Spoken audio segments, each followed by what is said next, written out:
Welcome back to Sports Mecca, ladies and gentlemen. Let's get back to a little Rocky Top news here. New hiring Athletic Director John Currie returns to Knoxville after 8 years or so.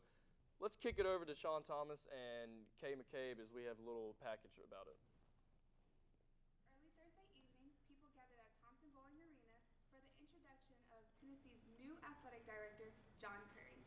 The welcome back couldn't have gotten any bigger for the Currie family, as it was posted over the large jumbotron found in Thompson Bowling. Reporters, coaches, and various important people from the university gathered early for the introduction of the new athletic director. Even students came early to get their seats so they could witness the crowning of the new leader of the future of Tennessee sports. There was a shared sense of confidence by members of various media outlets around Knoxville as they prepared themselves for the introduction of the new athletic director. As John Currie walked his way to the stage, he was greeted by various supporters from the crowd. The crowd not only had to prepare to greet him, but also greet Tennessee's new chancellor, Beverly Davenport. We welcome a new Vice Chancellor and Director of Athletics, John Currie, back to Tennessee to take over as our Athletics Director. To make the formal introduction, please welcome our Chancellor, Dr. Beverly Davenport. Beverly Davenport talked about how excited she was for her new role as Chancellor of the university, and she also introduced a special guest in the crowd. As our Senior Associate Athletics Director, Peyton Manning, who I think needs no introduction, and we're so proud of Peyton Manning. He's here with us today, and thank you so much. Shortly after the Chancellor's speech, John Currie was officially introduced as the Athletic Director of Tennessee and gave a heartfelt thank you. Thank you from the bottom of our hearts for bringing us right back to where we come from. Go Vols. Currie was asked on why he made the move back to Rocky Top instead of staying at Kansas State. So why leave Kansas State? Why come back here? Well, I talked a little bit about it already, Bob, but I would say that I have to thank the people at Kansas State and Manhattan, Kansas, and they got something that's in common with the people of Tennessee and in Knoxville, and that is incredible passion, right? And we'd always rather have passion, regardless of whether it's up or down that day, than apathy and people that don't care. And it's been an incredible ride to work with Bill Snyder, to do $210 million of athletic facility construction without any state dollars or university dollars and not very much debt as well has been cool. But I am so appreciative of Dr. Kurt Schultz, who hired me there 8 years ago from here. He took a chance on a guy that had never been an athletics director.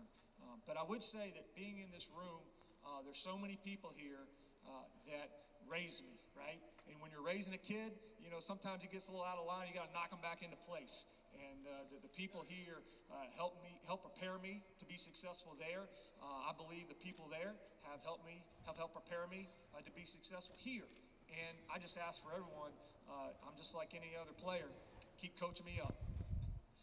After the conference, we caught up with Peyton Manning, who was taking pictures with fans. Although we couldn't get an interview with him, we got an interview with Chancellor Beverly Davenport. How happy are you to be a Vol now? I love it. People here are so nice, and this Vol Nation thing is big. It's so big, but this pride and this history and this tradition, you know, my daughter came with me in December and she said, Mom, it just feels familiar, and that's how it feels to me. All my family. All of us like that. Yeah. Vol Nation is excited to see what John Currie's leadership will bring to Tennessee's athletics. Welcome back, Currie family. For the Volunteer Channel and Sports Mecca, this is Kiaja McCabe. And this is DeShawn Thomas. Thank you for that, DeShawn and Kay. So obviously, you know, John Currie getting hired is a big deal. Do you have any opinion on that? What's your thoughts? I like the hire. I mean, from 97 to 09, he was the executive director of Athletic Scholarship Fund and had multiple roles with the athletic department in general. So I think it was a good hire. You know, he's been here. He's here for the national championship. He knows the kind of atmosphere and everything, how everything is supposed to be and how the fans really want it to be. So I think it was a good hire, and you know, him being a former UT student is going to make him want to, you know, provide and produce for his school. So yeah, there's been some people not too happy about it. They wanted, you know, Phil Fulmer, but I think that's kind of done with. Should be in the past. I mean, nothing bad about Phil. He's awesome. He's a great coach. I just think, you know, it's a new era. It's a new age. I think it's time for John Currie So I like it. I'm happy about it, and I think it's going to really work out for us. You agree with me? Oh yeah, definitely. I think that we'll see obviously what he does with it, but I think it's a good hire. Yeah, cool. Well, thank you for joining us, everyone. That's about all we have for today. Stay tuned. 2 weeks from now, we'll have our next show. Thank you once again. I'm Jake Carrot. This is Thomas Beard. See ya.